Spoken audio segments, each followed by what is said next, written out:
Yo, what's going on, everybody? We are back today with another video.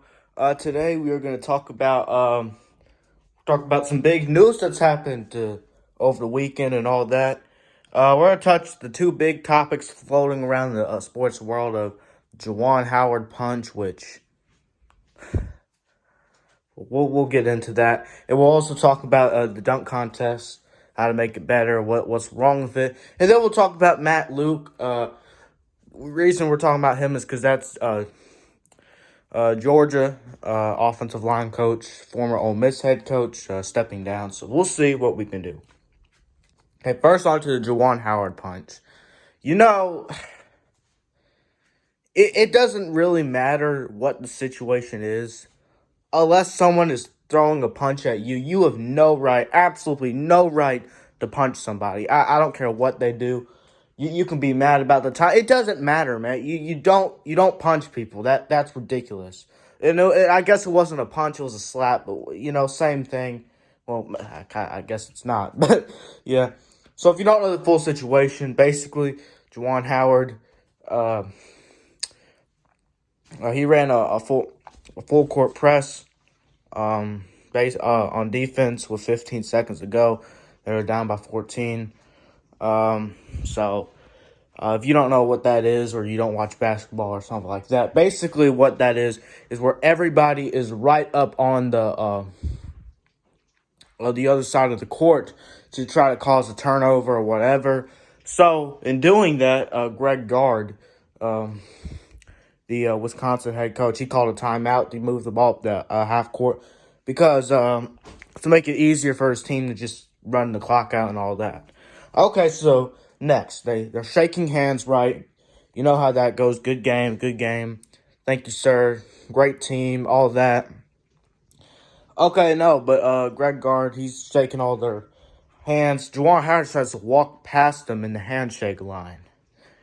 So after that, Greg Gard tries to put his hands on him, which he probably shouldn't have done that. I don't know. I really don't have a take on that because he's trying to calm him down, but at the same time, you don't really put your hands on someone. So I'm in the middle on that. But in doing that, Juwan Howard then grabs his shirt, starts talking. But Greg Gard's, the reason why he tried to put his hands on him is because he tried to, just touch him to calm him down and explain why he took the time out. Juwan Howard gets mad about him touching him. And in doing that, Juwan Howard's in the back. They hold him back. Greg Gard's just hanging out. And everything's good. It's all over with. Well, no. Now, Juwan Howard, the Michigan head coach. Oh, yeah, this was Michigan versus Wisconsin, by the way. Sorry for not explaining that. But Juwan Howard decides to slap, or they're saying punch, but it was more of a slap, a Wisconsin assistant who really wasn't doing anything at all. He was just hanging out. He saw a slap in the face, and that's when everyone goes nuts and all hell breaks loose, as people say. And so Juwan Howard keeps running his mouth, and yeah, but. Even after, but the problem with this is that this is his first incident. Now, let's just get to it. Juwan Howard, he's done stuff.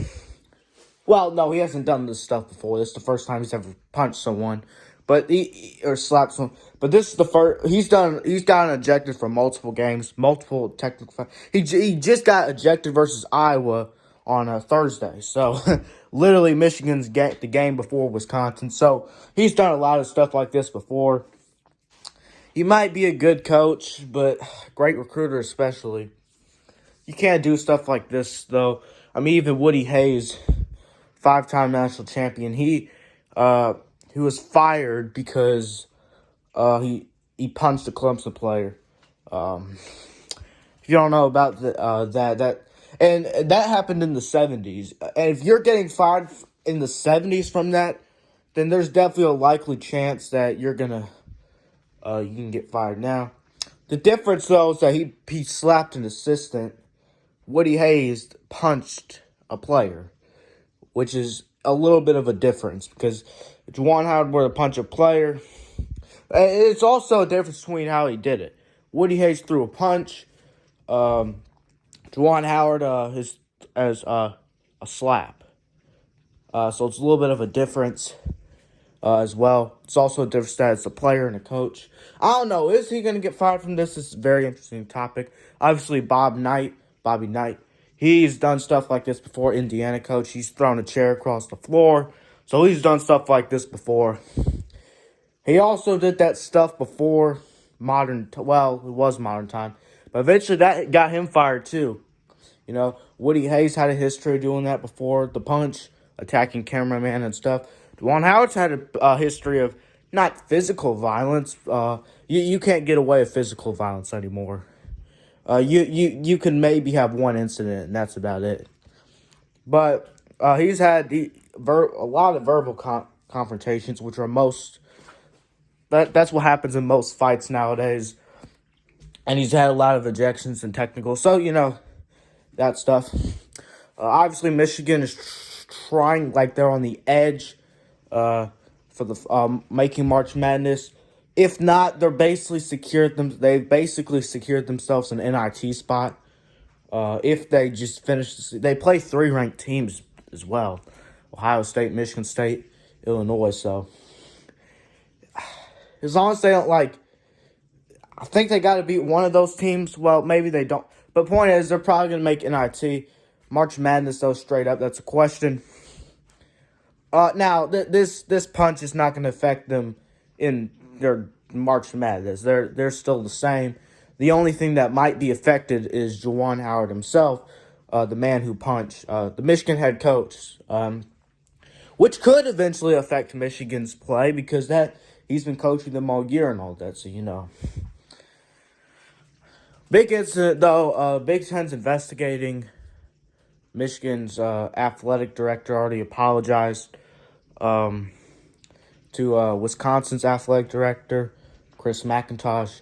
And the president for Michigan has apologized to Wisconsin's chancellor as well. So, you got that.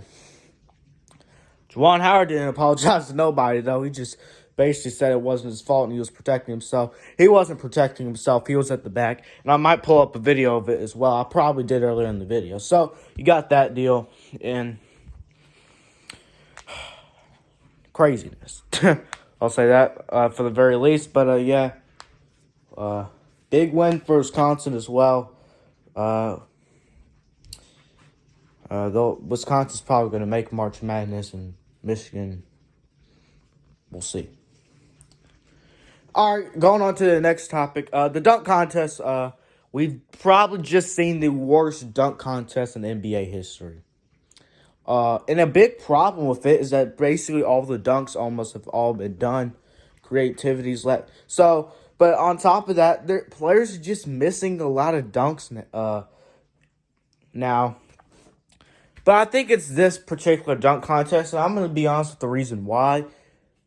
I think they chose the wrong people. I think if you chose John Morant, Dennis Smith Jr., who else? John Morant, Dennis Smith Jr., Aaron Gordon said he's retiring from it. Get Zach LaVine, that's right. Zach LaVine, Zion's injured, but on a good, if he wasn't. So I say get those people and who else? So John Morant, Zach LaVine,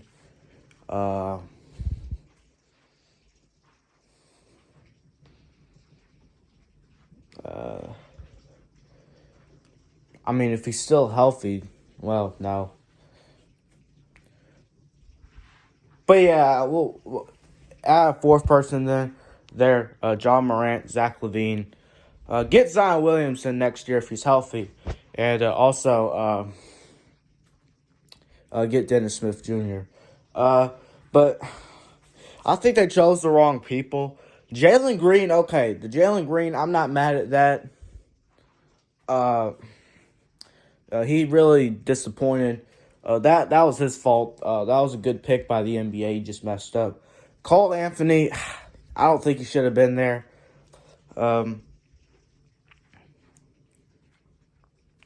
Warriors players shouldn't have been in there. And Obi Toppin, I mean, really, I don't think he should have been in it. But, oh, actually, no, Obi Toppin is fine. Jalen Green really disappointing. He could have done better than that. But this dunk contest was not good compared to what we've seen in the past. The Dennis Smith versus Aaron Gordon duel in 2020. The 2016 duel of Zach LaVine versus Aaron Gordon. What about the 2000 dunk contest? Maybe the greatest performance of all time. Vince Carter, man. What about Juwan Howard back in the day? Kobe, Jason Richardson, Michael Jordan, and Dominique Wilkins in the 80s. If you're old enough to see that. But this was just a real disappointment, honestly. I think they just chose the wrong dunkers. And they got to, not admit it, but they just got to do better next year. And choose some better players. John Morant not being in here is laughable. Zach LaVine should have been in here. Dennis Smith should have been in here as well, definitely. And get Zion next year if he's healthy, because we need Zion in the dunk contest. And really, the NBA does too. The pro dunkers thing, I get it, but it is the NBA dunk contest. I don't know if they put on a show, then I got no problem with it. I think they need to add more dunkers. Why not? You extended 3-point competitors to 6 to 8. Why not add the dunk contest players from 4 to 6? Something like that. 8 for the dunk contest is too many. And maybe a timer as well. Jalen Green with all those attempts. That guy really could have been so much better than he really was. And he was the favorite as well. So it's just like, that guy really, he's a rookie for the Houston Rockets. He's been playing good this season, but he really messed up on this one. Why not get Giannis in a dunk contest? I'm not against it. I know he's tall and all that, but I'm not against it. Why not get Giannis in there, Maybe even Joel Embiid, I don't know. Let's get some different players. That's pretty much all I gotta say about that. And then Georgia and Matt Luke. Matt Luke, offensive line coach for Georgia for 2 years. Ole Miss head coach for 2 years. Stepping down. Now, in terms of him stepping down, I don't know if he's going to go try and be a head coach for another team or an offensive coordinator. I don't know. Be an offensive line coach for another. Well, I certainly hope he wouldn't do that because Georgia's got some of the best offensive linemen in the country. But yeah, man, I salute to him. Helped us on a national title run. So thank you, sir. But we got to find somebody else now. I'm sure anybody pretty much would be open to taking the Georgia offensive line job. We recruited great offensive linemen while Matt Luke was there. We had great pass blocking. The one thing that we really didn't do as well under Matt Luke as we did under other offensive lines like Sam Pittman and all that, our run blocking was nowhere near where it used to be under Georgia's offensive line, and that's a big problem. The pass blocking was amazing. The recruiting was still great. But the run blocking, while good, was not where it needed to be under the talent and program that Georgia was getting, they weren't getting the program. Georgia is the program. You get my point, though. We and the running backs we have as well. We really should have ran the ball better than we did. Zamir White, good running back. James Cook, great running back. All that. So, yeah.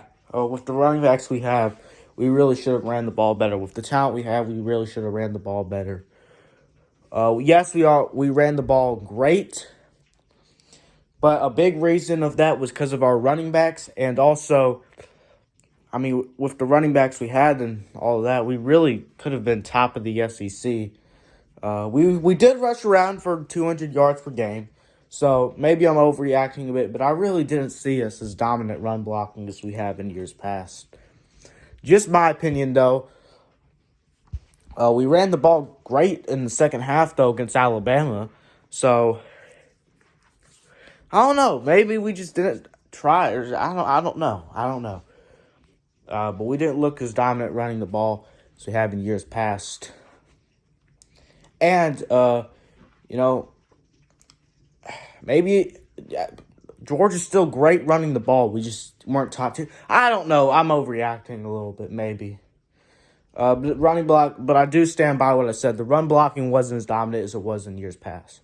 So hopefully our next O-line coach can come in and fix that. Well, that's pretty much all I had to say. I'd say a lot. You got the posters up there. I'm going to edit this video and get it out for y'all. Put in a couple of stuff. But, we're gonna go with the Georgia picture today. Peacing out on y'all. Why not? Peace and go dogs. See y'all later. Bye.